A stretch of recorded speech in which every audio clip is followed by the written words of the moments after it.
Nah, jadi para nabi, para sahabat, itu selalu para tabi'in, para pejuang dahulu selalu menjadikan Al-Aqsa sebagai fokus perjuangannya. Iya. Nggak boleh itu terjajah. Kalau terjajah harus dikembalikan. Itu yang pertama. Kedua, anak muda. Ya, anak muda ini harus paham peran mereka hari ini. Dan tujuan mereka itu ngapain sih? Arah mereka itu ngapain sih? Kalau anak muda sudah gelisah tentang Palestina, sudah cemasnya itu tentang Palestina, nggak bisa tidur nyenyak memikirkan kondisi Palestina, terus berpikir inovasi apa yang bisa kita lakukan untuk Palestina, apa yang bisa kita perbuat untuk Palestina. Ini berarti sudah the best quality of generation. Musuhnya. Lihat siapa musuh kalian. Kalau kalian masih senang memusuhi teman setongkrongan, teman satu masjid, ya berarti itulah kualitas kalian.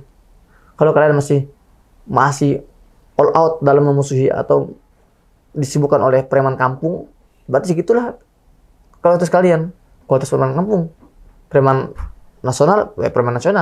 Tapi lihat, kalau musuh kita sudah preman internasional, Zionis itu, Iya.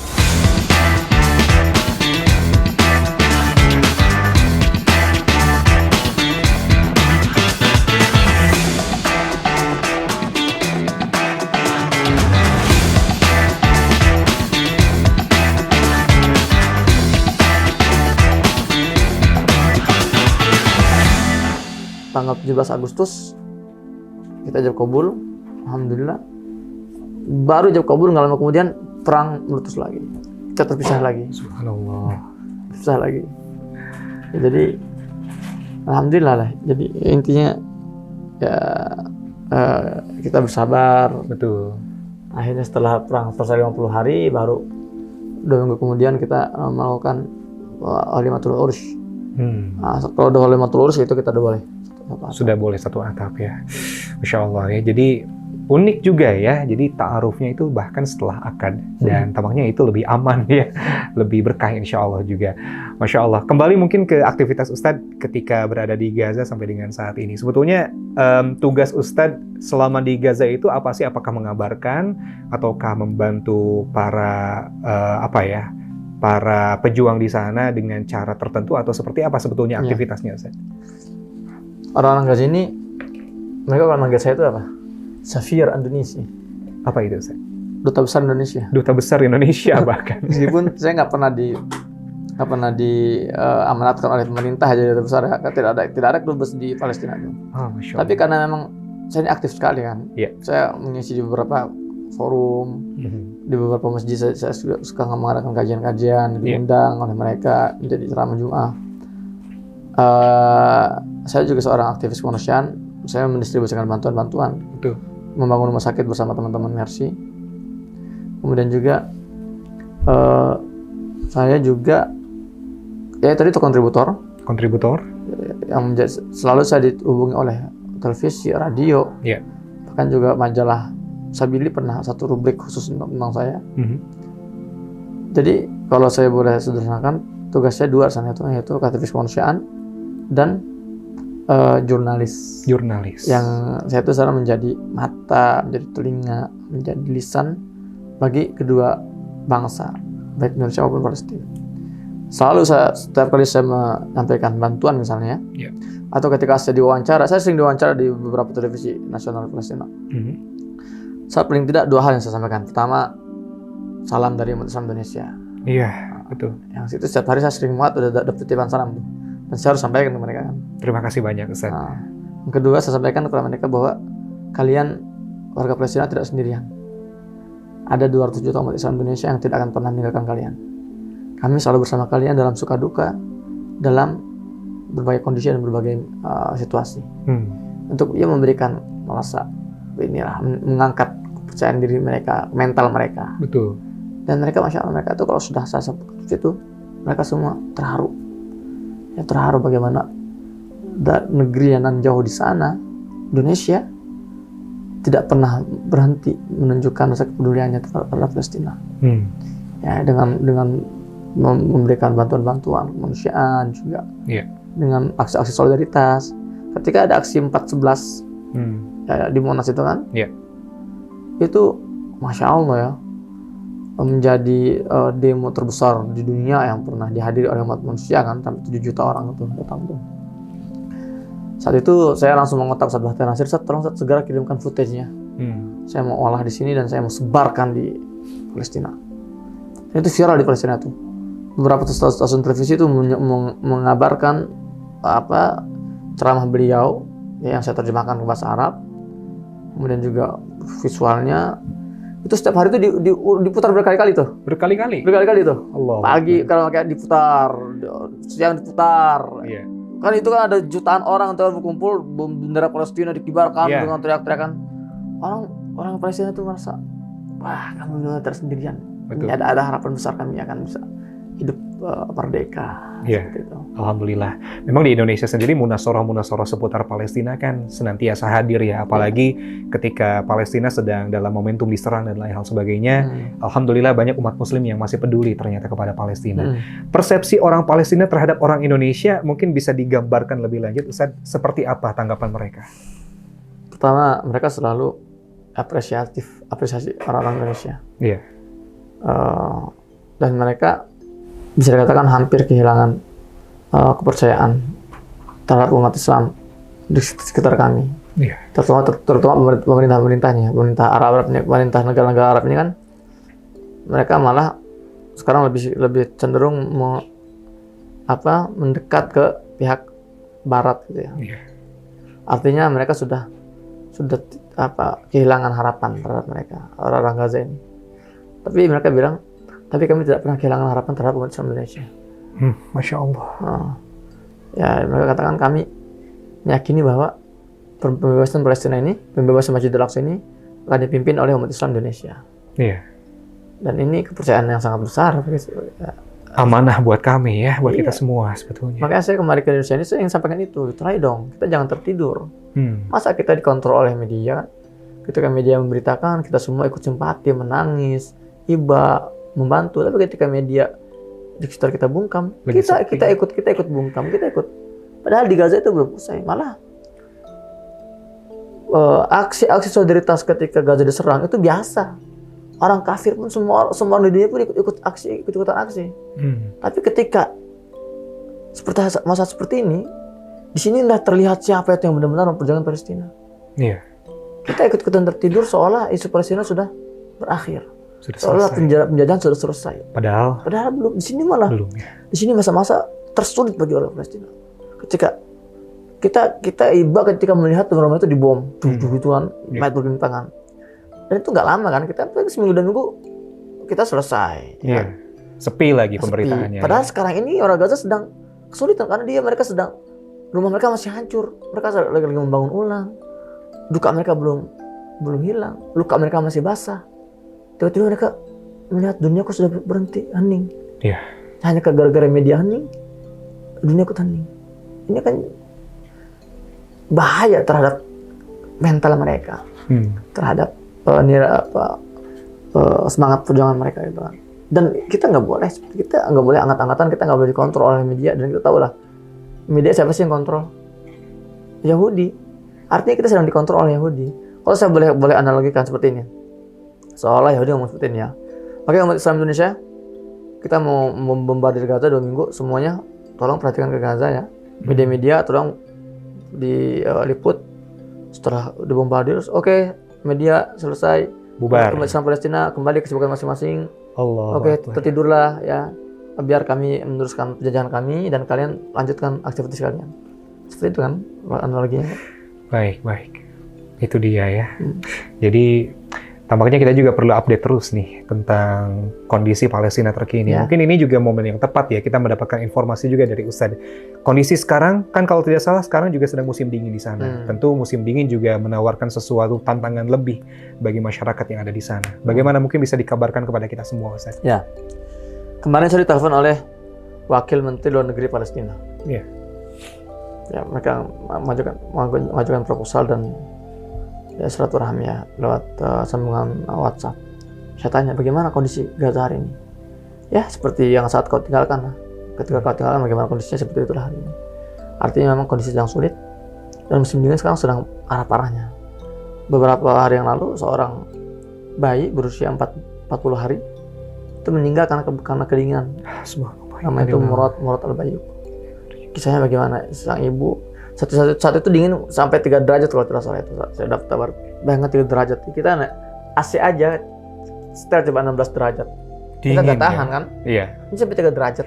Bayangkan coba. Dan di Gaza ini kan rumahnya masih hancur, ada lubang-lubang. Iya. Tidak tertutup rapi. Nah, keluarga Gaza itu nggak bisa nggak punya fasilitas untuk menghangatkan keluarga mereka. Si ibunya bayi ini terbangun dini hari.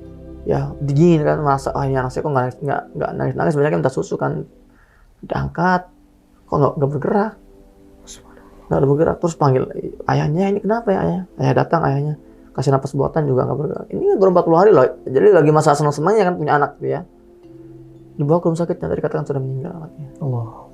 Dan ini nggak terekspos di media-media mainstream kan. Dan ini baru satu kisah saja ya. Mungkin banyak juga orang yang mengalami hal tersebut. Ya, di setiap tahun ada aja seperti itu. Dan kondisinya kemarin saya bukan kemarin ya, sekitar minggu lalu itu saya menurunkan tim saya kan untuk bagi-bagi ke sana, terus melihat kondisi warga.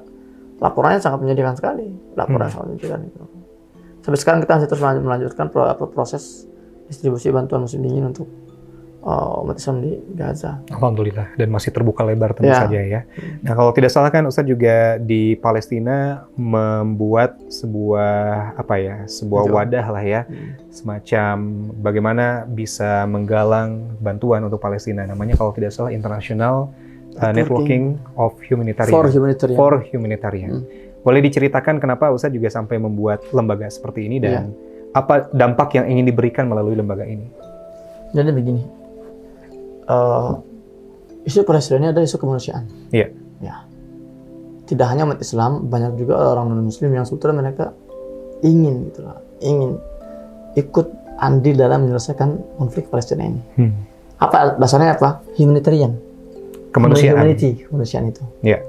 Nah, masalahnya mereka ini nggak memiliki wadah yang mereka anggap kredibel dan bisa dipercaya. Iya. Ya, itu kan. Makanya kami hadir. Kami dijadikan International Networking for Humanitarian. Internasional karena insya Allah ini visi ke depan saya ini adalah lembaga internasional. Akan membuka cabang di berbagai negara, gitu kan. Networking, jaringan. Kita menjaring. Jadi saya tidak setuju terus sepakat kalau adanya kompetisi antara lembaga. Saling berebut donatur, saling berlomba-lomba dalam memperlihatkan aksi-aksi distribusinya gitu kan. Nah, itu kompetisi terus. Lembaga harus berkolaborasi. Harus sinergi. Nah, ya, jadi saling merangkul. Gitu. Ya, jadi ini memang saya dirikan wadah ini untuk merangkul semuanya. Jadi fastabiqul khairatnya itu saling merangkul. Iya, kan ada dikatakan yadullahi ma'al jamaah. Betul. Tangan Allah itu bersama orang yang berjamaah. Makanya saya membawa kebijakan siapapun mau melihat kita nggak akan potong. Semua lembaga kemanusiaan yang mau mendistribusikan bantuan ke Palestina itu tidak kita potong operasionalnya. Ya. Masya Allah. Lembaga-lembaga itu misalnya lembaga Salman Wakaf kirim 200 juta kita utuh ya? Utuh kita kirim ke Gaza 200 juta. Masya Allah. Nggak ada potongan. Masya Allah.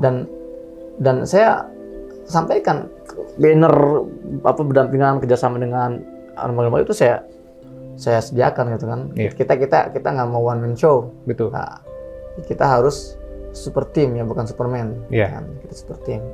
Dan itu yang saya melihat potensi finansial umat Islam Indonesia terutama itu besar. Cuman karena ketika eksekusinya itu masing-masing sendiri-sendiri, jadi nggak kerasa. Nggak ada proyek-proyek yang strategis yang dibangun. Betul. Masing-masing sembako lagi cepat habis kalau semua logistiknya. Betul. Dan saya ingin merubah, merevolusi hubungan bantuan Indonesia dan Palestina. Sama ini kan tangan atas tangan bawah. Indonesia, Palestina. Terus sepertinya kan. Kita nggak mau ngasih ikannya. Kita ngasih pancingannya. Jadi nggak seperti ini. Coba tangan bawah. Jadi nggak seperti ini. Nah, gini ya. Ini harusnya. Betul. Makanya kita lebih memfokuskan program-program pemberdayaan. Yeah. Kita kafalat halqa tahfiz, kita bangun UMKM di sana, gitu. Beasiswa. Jadi yang membuat mereka itu juga bergerak. Nggak hanya mereka itu, kita nggak membentuk mental konsumerisme mereka yang lebih besar, enggak. Betul. Nah, jadi kayak kita sendiri. Bahkan nih baju yang saya pakai ini, ini made in Palestine. Oh, Masya Allah. Gaza ini kualitasnya, mohon maaf ya, saya udah ke Turki 1 bulan lalu. Ini nggak kalah dari Turki, bahkan lebih dari Turki. Premium banget ya. Premium. Dan harganya pun nggak mahal. Jadi bayangkan saya punya proyek, kalau kita bisa menyuntik dana untuk para pengusaha konveksi di Gaza, yang mereka tuh kolaps gara-gara blokade. Iya. Makanya perlu suntikan dana, beli material, artinya kita membuka peluang kerja luas untuk para penjahit kan. Kemudian juga kita menggerakkan roda ekonomi di sana. Betul. Nah, ntar produknya kita jual di Indonesia. Masya Allah. Keren kan? Kan kalau di sana kan nggak ada yang bisa beli juga kan. Betul. Nah, mereka juga kesulitan. Ekspor ke sini ya? Iya. Kita ekspor. Nah, untuk saat ini saya belum, ini masih wacana ya. Tapi saya sudah misalnya saya membawa pernak-pernik dan handcraft. Dari Gaza saya sudah bawa. Saya 150 kilo saya bawa dari Gaza itu. Masya Allah. Dan saya jualin di Indonesia. Nah, makanya teman-teman kalau mau order ya kayak shell, sejadah dari Palestina, terus kantong kunci. Itu asli made in Gaza itu, saya bawa dari Gaza itu. Made in Gaza. Itu ntar bisa di ini aja di order di INH ya. Di Instagram INH for Humanity. Bisa dicek, dan ini juga berkontribusi juga untuk menghidupkan geliat niaga di sana. Ini yang saya maksud, kita nggak mau ngasih ikannya. Betul. Tapi kita mau ngasih pancingannya. Betul. Agar mereka mandiri, berdaya ya, berdikari. Meskipun kondisi yang mereka hadapi tidak mudah. Betul. Masya Allah. Baik. Karena memang waktu kita juga terbatas, tidak lama lagi obrolan ini. Ada pesan nggak? Tadi kan Ustadz salah satu misi ke Indonesia ini ingin membangunkan umat muslim yang sedang tertidur nih. Apa pesan yang ingin disampaikan untuk membangunkan kami semua? Ya. Pertama, kita bangun. Bangun dalam arti bangun kesadaran. Kedua, bangun subuh. Bangun subuh. Ada apa dengan subuh, Ustadz? Saya ini kan sudah safari dakwah ke beberapa kota. Yeah. Saya sudah ke Sumatera Utara, kemudian saya sudah ke Pekanbaru Riau, kemudian juga ke Sumatera Barat, lalu ke Surabaya. Yeah. Saya paling sering itu ngisi kajian tuh subuh. Dan subuh itu juga saya harus mendapati kenyataan pahit, terutama anak muda. Itu hampir nggak ada yang sholat subuh di masjid itu. Masya Allah. Saya bilang, bagaimana kita memperjuangkan Palestina sementara kita tidak bisa memperjuangkan kelopak mata kita untuk terbuka. Saya bilang, mohon maaf ya, omong kosong kalau ada anak muda merasa gila, kita ingin membebaskan Masjidil Aqsa, tapi masjid mereka tidak dimakmurkan sekitar mereka. Itu jadi barometer. Yeah. Bangun, jangan mau dikontrol oleh media, jangan mau dikontrol oleh Yahudi. Kita kawal terus pembebasan Palestina sampai terbebas. Jangan anget-angetan, jangan musiman, ya. Dan kita harus total memperjuangkan Palestina. Kalau orang bertanya kepada saya, Mas Hasan, apa sih profesinya? Saya akan jawab, profesi saya adalah memperjuangkan Masjidil Aqsa. Profesinya? Iya. Adapun saya sebagai kontributor, saya sebagai jurnalis, sebagai aktivis kemanusiaan, itu hanya side job. Itu hanya profesi sampingan. Dan muaranya juga ke arah pembebasan Masjidil Aqsa. Kalaupun profesi ke arah situ. Yeah. Karena saya mengatakan perjuangan membebaskan Masjidil Aqsa ini nggak boleh dijadikan sampingan. Kalau sampingan itu nggak akan total. Jadi para nabi, para sahabat itu selalu, para tabiin, para pejuang dahulu selalu menjadikan Al-Aqsa sebagai fokus perjuangannya. Nggak boleh itu terjajah. Kalau terjajah harus dikembalikan. Yang pertama. Kedua, anak muda. Ya, anak muda ini